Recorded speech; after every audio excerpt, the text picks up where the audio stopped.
here I am at Rotterdam station. Wow, so I am so excited. I'm going on the Eurostar here from Rotterdam all the way through to St Pancras in London. And that's the first time I've done this, all this distance. I've done London to Paris and London to Lille. On the way there, I don't have to change, but on the way back, I do change at Brussels. The knack, I think the knack or the trick for the Eurostar booking is book as far in advance as possible. And then you get really good rates. If you leave it to the last minute, it's really, really expensive. So there we are, I'm all ready. I've got my case, I've got my bags, I've got my phone, I've got my rucksack on, got my iPad to watch. I'm hoping the Wi-Fi is as good as they say, but who knows? So this is really exciting. I'll do as much filming as possible, tell you all about it, tell you how to get to the site, the Eurostar app. You create and make points, so the more times you travel, the better it's going to be for you, obviously. So yeah, very excited to try it, tell you all about it. Let's hope it's a great little trip. It's about 3.5 hours, I believe. So there we are. I will do lots of videos, pictures. See you on the train. In the lounge at the Eurostar. This is where the train will come into. I'm a little bit early, but I've got things to do. And this is the lounge area with comfy seating. But it's not what I thought it would be.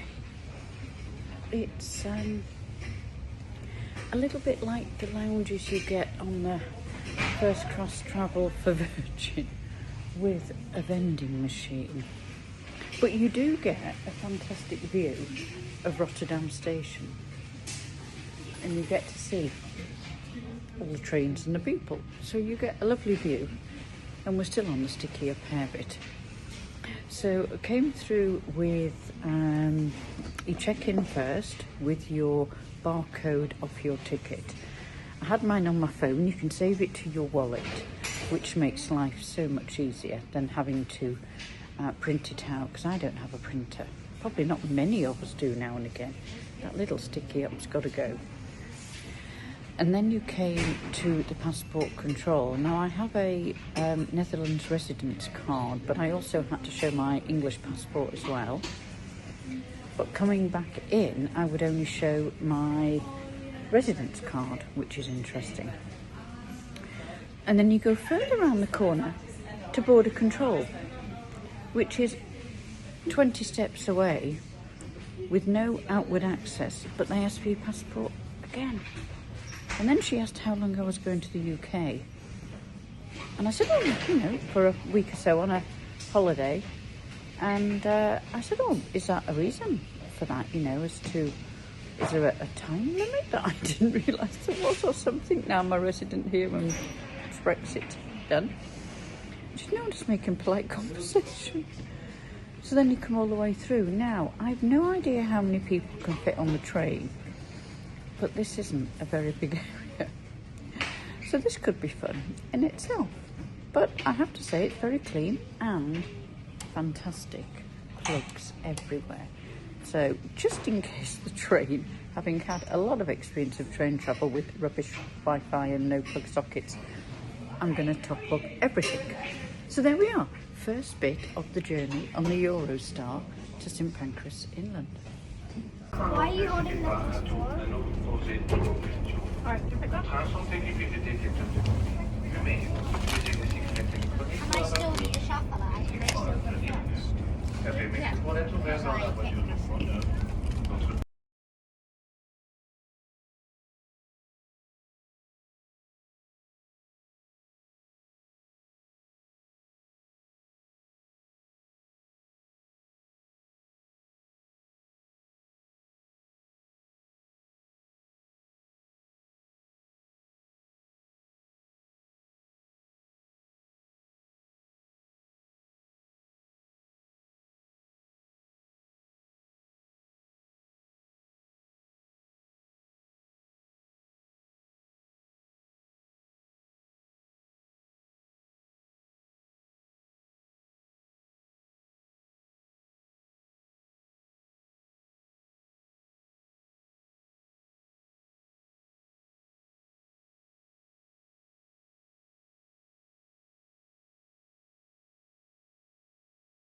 seats were very comfortable, and there was plug sockets in between the seats, and there was the 2-pin and the 3-pin English plug, which was great.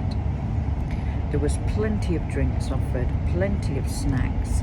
The food seemed really good, but I'd already eaten prior to joining the train.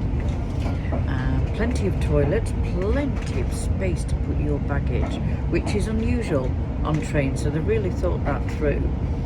Everything went to plan, all the timings.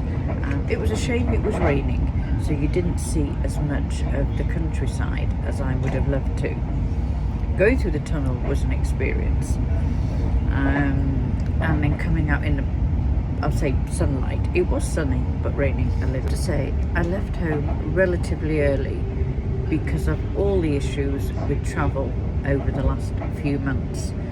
So I was actually 3 hours earlier than needed to be, but there was plenty to do at Rotterdam station. Really, really good places to eat. You can have your sandwiches, your burgers, your pasta. You can have coffees. There's a Starbucks.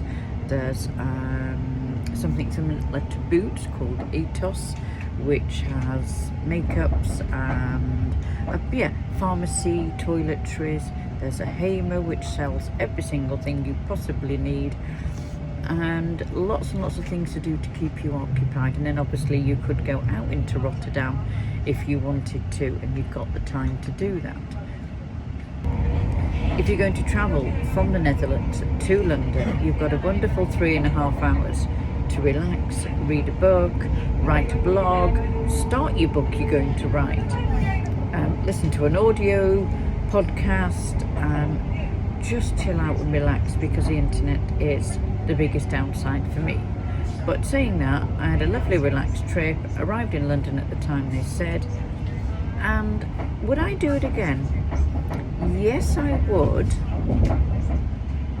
but it would have to be at a good price. So there we are. That's all about my little trip on the Eurostar. I'll put the link to the Eurostar site and go check it out for yourself. The further ahead you book, the better your price will be. You have a lovely rest of your day, and I will catch up with you this week on my lovely holiday in Kent, relaxing. Bye for now.